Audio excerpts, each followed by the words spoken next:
अशा ऐतिहासिक शहरामधून ही मागणी करतोय की मायबाप सरकारने आणि मी फक्त देवेंद्रजींना विनंती करतो, अजितदादांनाही विनंती करतो, आता मी आणि भारतदादा आपण एकत्र काम केलेले, बजरंग बाप्पा तुम्ही बी अजितदादा बरोबर काम केलेले, अजितदादा फार प्रांजळ मताचा माणूस आहे हो. 5 वर्ष तुम्ही हसू नका, 5 वर्षाच्या लेकरासारखं त्याचं हृदय आहे आणि तो कधीच चुकीच्या लोकांना, मला माहिती मी ज्यावेळेस त्यांच्या बरोबर होतो काही लोकांना मी घेऊन गेलतो, 1-2 लोकांना घेऊन गेलतो म्हणलं यांच्या बाबतीत फोन करा. अजित दादा म्हणले हे चुकीचे वागणारे लोक आहेत, मी यांच्या बाबतीत फोन करणार नाही. 1 वेळा नाही, 2 वेळा नाही, 10 वेळा माझ्या बाबतीत असं घडलं. मी राष्ट्रवादीत 2005 पासून 2017 पर्यंत राष्ट्रवादीत होतो, 15 पर्यंत राष्ट्रवादीत होतो, म्हणजे जवळजवळ 10-11 वर्ष मी त्यांच्या बरोबर काम केलं. अजितदादा असा नव्हता रे. अजितदादा तुझ्या पाया पडतो, तुझं काय अडकलं रे ह्यांच्यापाशी, काय अडकले ते जाऊ दे मला जाऊ दे. अरे बाबा ते सातपुडा सरकारी बंगल्यावर जर बैठका घेत असतील आणि ही बैठक जर चुकीची निघाली, मी चॅलेंज देतो, राजकारण सोडून देईल. आता माझ्याकडे 300 गाईचा गोठा आहे, 1000 गायाचा गोठा करेन आणि 200-300 मसाडे सुद्धा आणीन. मुरा मेसाना बर का, मसाडा आणून मसाड धुत बसील बर का. मी राजकारणात राहणार नाही.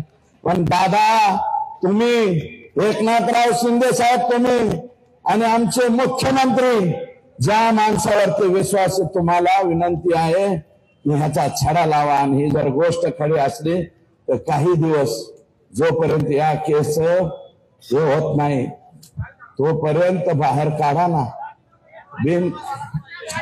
आमचं म्हणणं आहे सरकारच्या बाहेर ठेवा.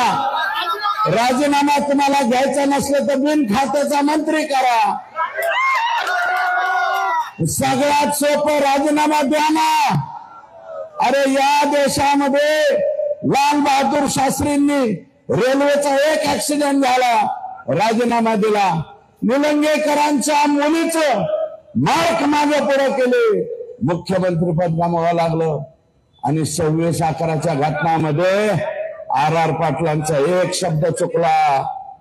विलासराव देशमुखांच्या पाठीमाग रामशे बंधू ते भयानक पिक्चरवाले ते रामशे हिंडला म्हणून विलासराव देशमुखांना घरी जायला लागलं आणि RR पाटलाला छुटपुट घटना होती म्हणून RR पाटलाला घरी जावं लागलं. अरे बाबा मी तारीख सांगतो, 3ही नेत्यांना, फडणवीस साहेब, माननीय एकनाथ शिंदे साहेब, माननीय अजितदादा, तुमच्या पाया पडून हात जोडून विनंती करतो, यांचा राजीनामा तुम्ही घ्या. एवढी चौकशी होऊ द्या, आमच्या लेकराला न्याय मिळून द्या. अरे डोळे पाहले, डोळ्यात पाणी आलं की सगळे लोक ओरडतात की अमक्याच्या डोळ्यात पाणी आलं, अमक्याच्या डोळ्यात. अरे नाटकीच रडायचं म्हणलं तर ग्लिसरीन टाकून आम्ही बी रडू शकतो रे बर का. तुम्हाला कोणाच्या तरी डोळ्यातले अश्रू दिसते, जेव्हा संतोषच्या ह्याला लेकराच्या 22 असलेल्या पोरीच्या डोळ्यातले अश्रू दिसले नाही का? त्या लेकराचं लहान लेकराचे अश्रू दिसणार का? त्या अश्रू दिसणार कशामुळं? माझी विनंती आहे. आणि हे टीका करणारे काही जण लागले, कोणी म्हणतो यांना मंत्रीपद नाही. अरे मंत्रीपद हे जाऊ दे रे, वावळून टाकू कोणावर बी. मंत्रीपद नाही, राज्याच्या राजकारणातून निवृत्ती घेतो मी. संतोष देशमुख पुन्हा माघारी आणून दाखवा. देतात का आणून? द्या आणून, मी लगेच सगळं सोडून देतो. आणि तुम्ही जर म्हणले ना तर ते कझाकिस्तानला जाऊन राहा, नाही तर गामादेशात राहा, नाही तर घामादेशात जातो. घामादेश माझा कलर बी काळा होता, माझा बापच काळा होता, तर त्याला मी काय करा. घामादेशात जातो, सोडून जातो. परंतु माझा हेतू काय? माझा हेतू संतोषची पत्नी, संतोषचा भाऊ, संतोषची मुलगी.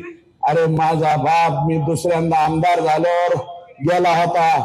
6 महिने तेल मीठ मिरची कशी आणायची असते हे मला कळालं नव्हतं. या लेकराचं काय रे, याला राहायला घर नाही, 6 पत्र्याचं सुद्धा घर नाही ह्याला. संतोष देशमुखला 3ऱ्यांदा सरपंच झाला. तुमच्यापैकी सुद्धा कोणी सरपंच असतील, तुमचेच भाऊ कोणीतरी ग्रामपंचायतचा सदस्य असेल, 3 वेळा ग्रामपंचायतीचा सरपंच होतो. त्या माणसाची ही अवस्था होते. माझा हेतू हा आहे की या संतोषच्या ह्याला न्याय मिळाला पाहिजे. ह्याच्यात कसलं राजकारण आले? तुम्ही उठात आणि मीडियावाले सुद्धा तुमच्या पाया पडतो, बुटा सहित पाया पडतो, चपला सहित पाया पडतो.